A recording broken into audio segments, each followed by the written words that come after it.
We know that obviously including a BI PCD may be costly, but it would help ensure that every instrument is being monitored equally, right? So it's not maybe just that first load of the day that we're monitoring with that BI PCD. And you know what? The cost of a recall could be a lot more expensive than the cost of putting a BI in every load. So definitely something to consider.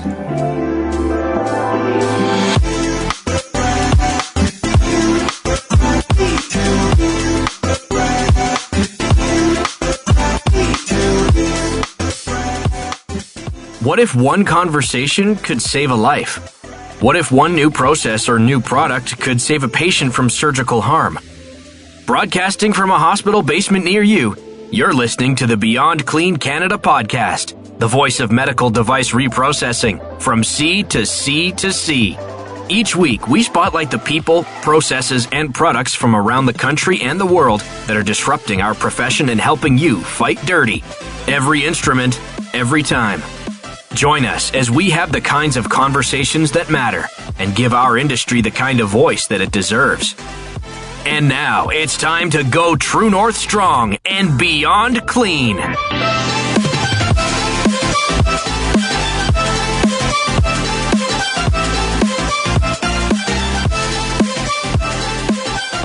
Welcome all you clean freaks to another episode of Beyond Clean Canada. Today we'll be joined by Leanne Ismail from Solventum. So buckle up, it's going to be a good one.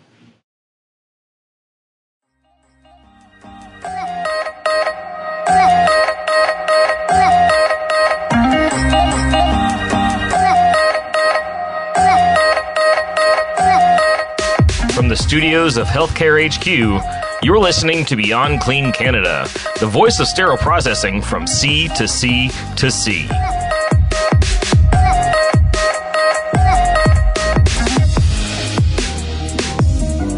Hello, Beyond Clean Canada. We are back with a very exciting guest from a company called Solventum, which you may now be well acquainted with as of the beginning of 2024. Leanne Ismail is with us in studio today, and she's going to share some very insightful information. So we look forward to hearing that. Leanne, why don't you tell us just a little bit about yourself before we get started? Awesome. Thank you so much, Stacey, Barry. It's a pleasure to be here, guys. As Stacey mentioned, my name is Leanne Ismail. I am one of the clinical specialists at Solventum, previously known as 3M as well. So I cover sterilization actually for both dental and medical facilities all across Canada. So I love what I do. It keeps me busy, and we keep people healthy. Yes, we do. Healthy and safe. Yes. Yep, absolutely. So that will lead us into our first question then, Leanne. So we all are well acquainted, known for 3M. Now we have Solventum in the picture. So tell us a little bit about the coming of Solventum. Yes. So as you mentioned, Stacey, we do. Everybody knows 3M, right? And we're well known for adhesives and tapes and so many things, and healthcare being one of them. So I think becoming an official standalone healthcare company now has really driven us to be able to become more patient safety oriented and focused. Now that we are on our own, we can really put all that focus and attention primarily on healthcare. So, and of course, as the new name Solventum applies, we're ready to solve with momentum. So yes, that's kind of where that comes from as well. I think that's very catchy and unique, actually. Now, correct me if I'm wrong, back in, I want to say last fall, I was talking to a Solventum employee, and they were kind of explaining the transition process, and it allows your company to be able to kind of jump more hurdles quicker and get things out on the line faster, correct? Agreed. We're definitely going to be able to be more agile, right? In that sense where, as you mentioned, instead of trying to go through a whole bunch of these hurdles as maybe a whole industrial company, we really just have to get through those main hurdles, those smaller hurdles that we would in just a standalone healthcare company. So it's definitely going to help us to move quicker in terms of what we're able to do for our customers. Right. And that included like patents and other patents, packaging, all that good stuff, new product release. So exciting times ahead for us. I'm looking forward to it. The healthcare industry is very excited. Very excited. Thank you. Definitely, We're excited definitely. too. Leanne, Solventum advocates highly on sterility assurance between equipment, exposure, pack, and load monitoring. If an error was to occur, during what monitoring step would this unfortunate event possibly take place, and why? Yeah, Barry, this is a great question, actually. And you know what?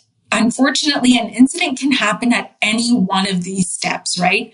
And that's why we have at Solventum these process monitoring tools that we do use to monitor each and every one of these steps. So it literally starts from the equipment. We want to make sure that the sterilizer itself is working correctly. And we do that by checking the gauges and the printouts. And those, of course, have to be signed off on.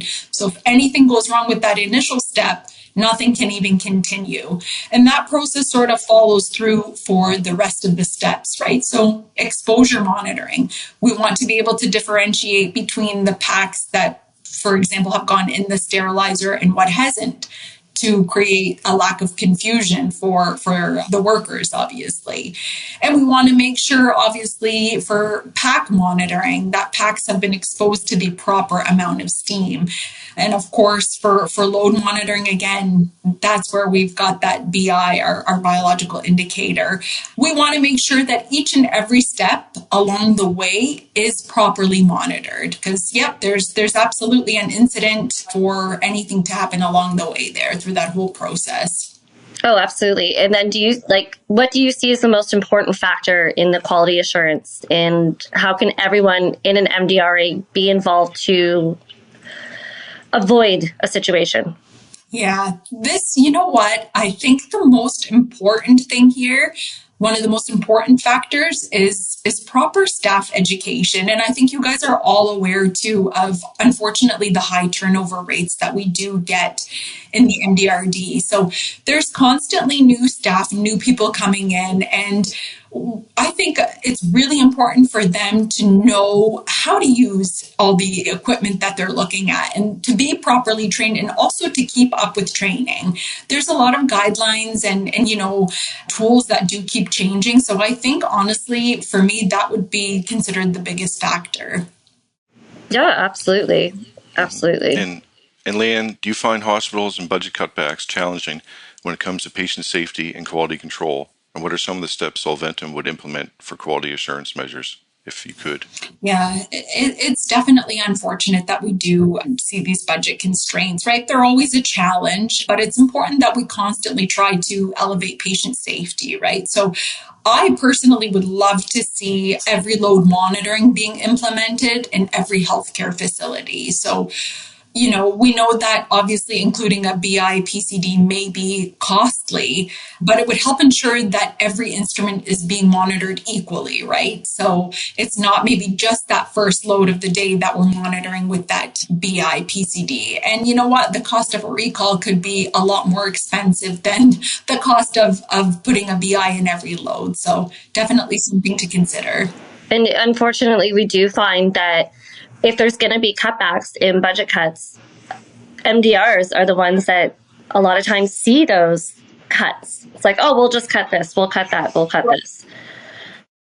And it's unfortunate.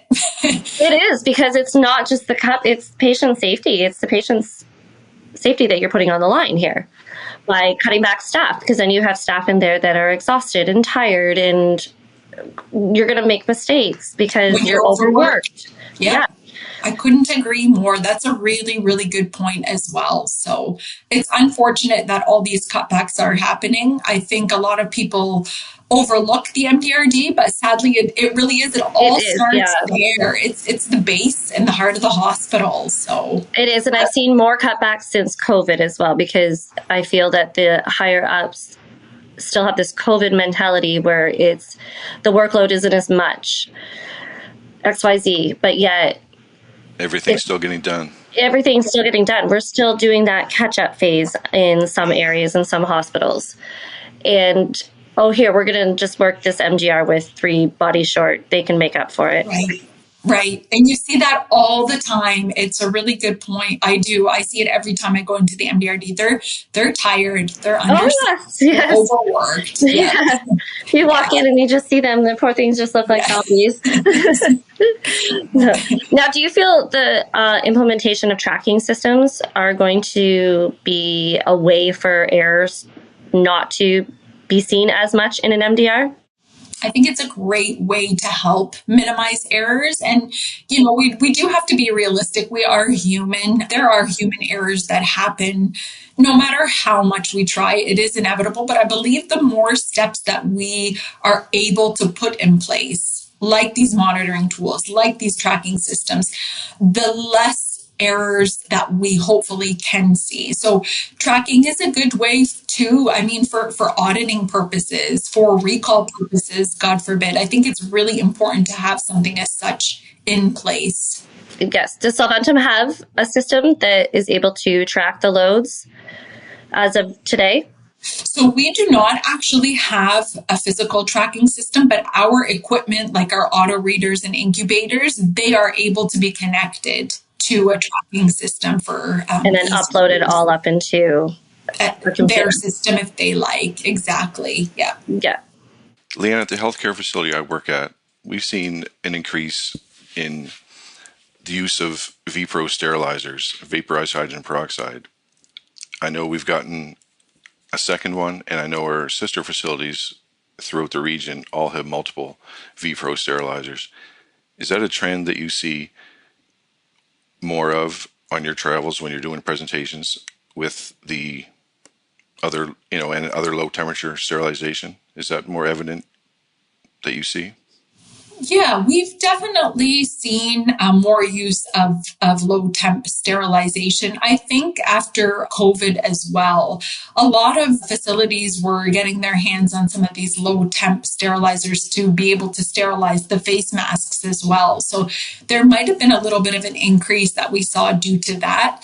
But I think, again, a lot of new equipment is becoming a little bit more sensitive, possibly to types of sterilization such as steam, right? It's more sensitive equipment, things like batteries and a lot of the scopes that will need something like the VPRO low temp sterilization to be able to be sterilized properly. I know at times there were some scopes that were even considered to be not necessarily a critical item, and they were just getting disinfected or not going through the sterilizers fully. So again, I think too, with more knowledge and more need for these scopes as well to be sterilized, there's probably been an increase in that low temp sterilization also.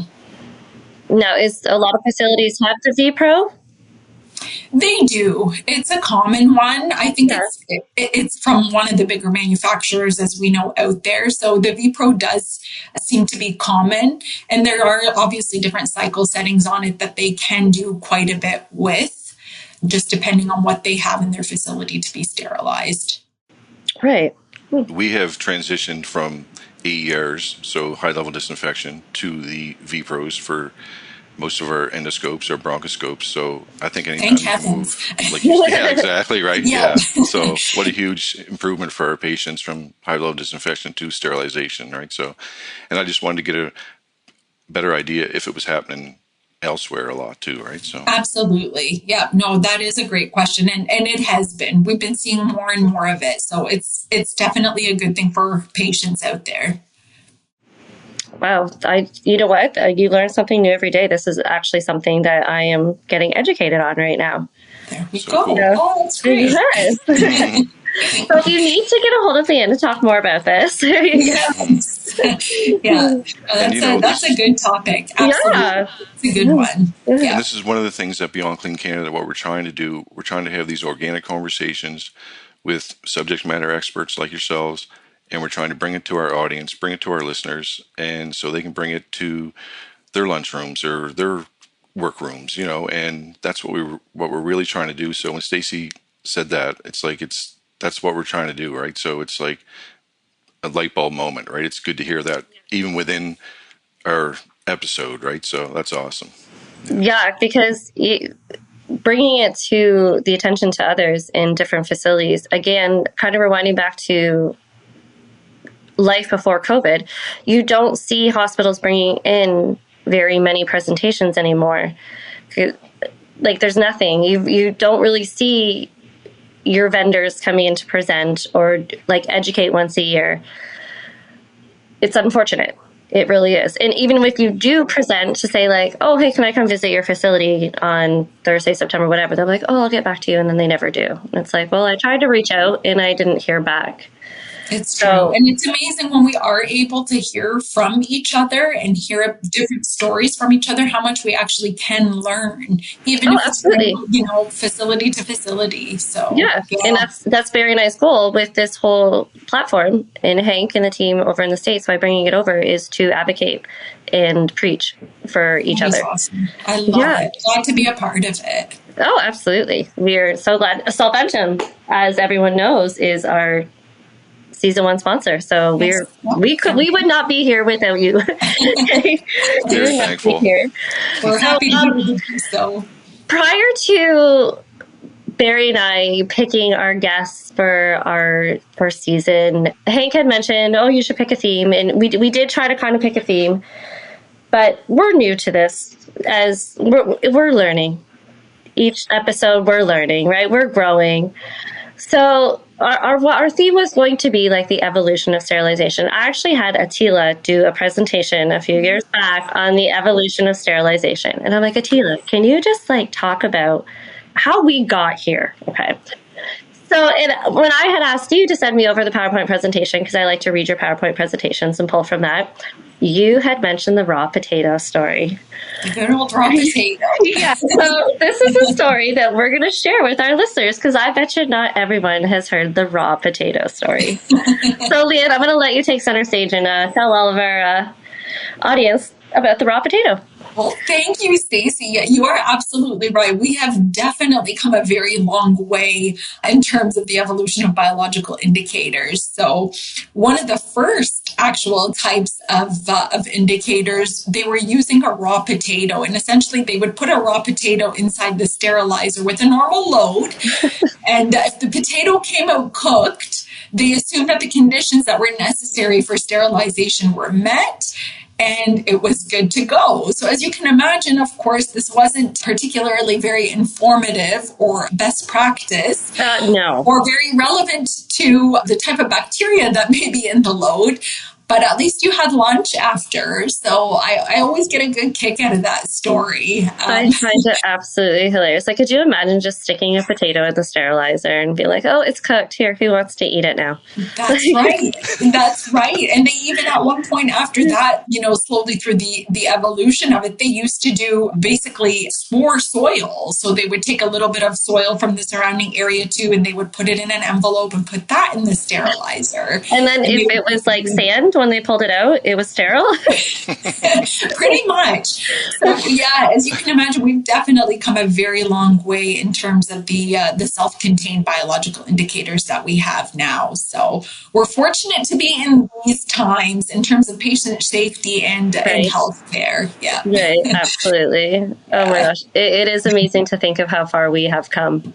And we're just growing every day and discovering more ways to keep that patient safe up in the operating room. Yeah, and that's our primary goal. Absolutely. Yeah. That is better. Yes, that is why we do what we do. So is there anything else that you would like to share with our guest, Liam, before we wrap up here? Yeah, no, just I'd like to always throw out a little bit of shout out to all the MDRD staff. Honestly, you go in there and you just see how dedicated they are and how hard they work each and every day. And honestly, without them, nothing in the hospital would be possible. So thank you. Thank you all. Thank you. Yeah, and it's a lot of people in the hospital don't realize that. Sad but Thank true. you for the kind words and recognition. Yeah, exactly. They don't realize it. They don't know where the department is. We actually get a lot of students because we're a teaching hospital. So we get a lot of students come in and they start even all the way from high school. And they come through and they spend a few hours with us and they're just absolutely blown away by the time they're done. They're like, wow, like I didn't know this existed. That's so true. A lot of the times they don't even know where the MDRD is. And we're, that little hidden spot in the basement that whenever the most important department. Yeah. Yep. Yeah. So I just always want to give those amazing people down there some recognition. Yes. It's well deserved. That are some of the most educated individuals in that hospital as well. So hidden heroes. Yeah. Yeah. And with MDR week just around the corner, it's great that you gave that shout out. We appreciate it. So, but we thank you so much for joining us, and we look very forward to working with Solventum this next couple of years. And our gratitude is astronomical towards your company. It's been greatly appreciated, guys. It's been a pleasure. Thank you very much. All right. Thank you, Leanne.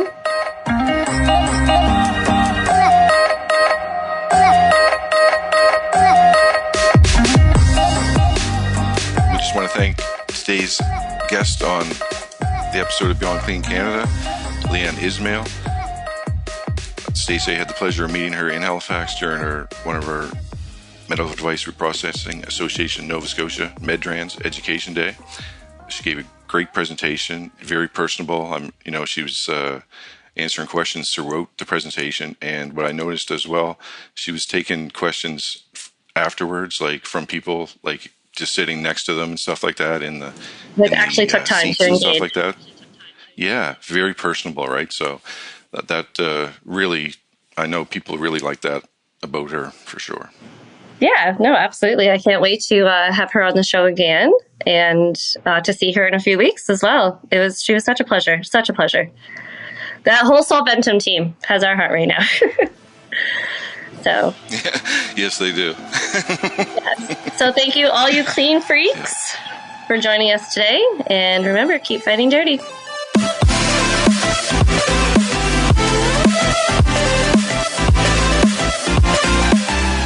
Thanks for listening to this episode of Beyond Clean Canada, your source for MDR content, education, and inspiration.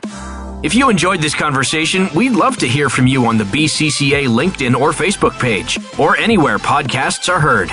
Make sure to give us a 5-star rating on your favorite app. And until we talk again, keep fighting dirty.